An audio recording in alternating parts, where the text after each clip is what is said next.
Sa ngalan ng patas na pamamahayag, nag-imbita tayo ng isang walang kwentang analyst sa kabilang panig. Kung sa bana, talo niya ang mga nagsisitalinuhang mga DDS. Eto na ang ating resident AI analyst. Walang iba kundi si Jean Pupu.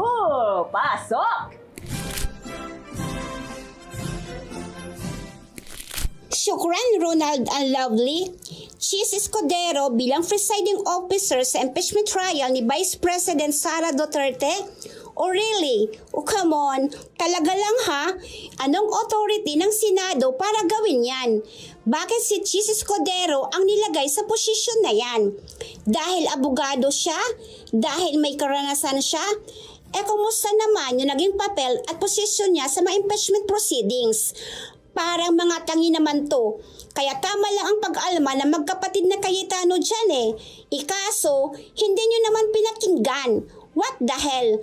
Bakit kasi kayo mga paladesisyon at bigla-biglang nagpapalit ng presiding officer? Pakisagot please. Sana pala, ginawa nyo na lang siyang Senate President uli kung gusto nyo rin lang naman gawing presiding officer.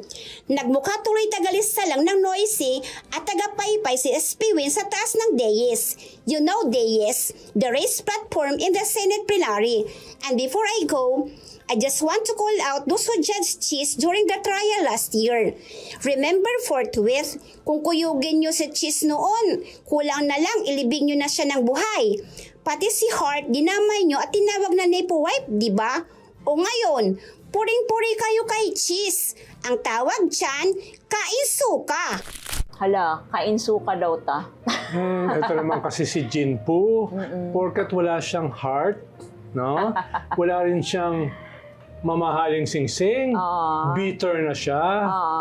Pero kain suka nga ba? Uy, in fairness masarap yung suka. Yung suka na may patong suka sa Bisaya nga. Unsa may tawag? Nakalimot ko. Oo, yung sa... Yung may ahos, yung sa Iligan. sibuyas. Oo. Pinakurat. Pinakurat. Pinakurat. Ako ang Bisaya. Ako ang nakalimot. Napakasarap nun. Sa tinapa. Oo. Bulad. Sa longganisa. Oo. Diba? Ang sarap nun. Oo. At sa mga kakamfeng. Kain suka daw eh. Kaya ang suka, no? Yan ay nabulok na wine. No? Yan ay nabulok na anong tawag doon? Ano? Hindi naman lambanog eh. Yung galing sa... niyog ba? galing sa nyug. Yan ay buko juice Okay. na nabulok. Naging suka. Diba? Pero iba naman yung nabulok sa Senado. Iba yun, no? Iba yun, no? May feeling yun eh. Pag ikaw ay bulok, feeling ka. May feeling ka. Katulad nung magkapatid, di ba? Na umirit ng opening, di ba? Na nagsasayang lang ng oras, if I know. Yung isa napaka-patronizing, yung akala mo, pinupuri ka, yung pala ininsulto ka. Exactly. Yung isa naman, napaka-condescending, no? Kami ang God's gift to this impeachment court. Ang dating, di ba? At saan kayo graduate, no? Yun ang height ng condescension. Ang kulang lang kasi, yung dapat delivery, dapat chill ka eh. Hindi, hinihinga ka.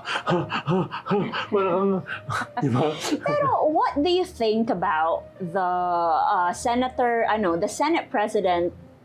Sino nga ang Senate President natin sa Si Wayne Gatchalian. Akala ko kasi parang dalawa sila, naduduling ako. Joke lang. Kasi yun naman ang kumbaga, nangyayari, usap-usapan sa social media. Parang anong ginagawa ni SP Win dyan? What do you think about it? Siya kasi yung behind the scenes. Siya yung parang general manager. Yung mga kinakailangan ayusin para smooth yung impeachment, siya yung nag-aayos. Ang suggestion ko lang, dagdagan niya yung kanyang trabaho. Halimbawa, press briefing after bawat araw ng impeachment, meron siyang harapan sa media para yung mga tanong, siya yung maglilinaw. Yun ang pwede niyang gawin as Senate President. So, para hindi siya nagmumukhang furniture. Yun ang banat sa kanya ni attorney, former human rights, Harry Roque. Ang tawag sa kanya ay flower base.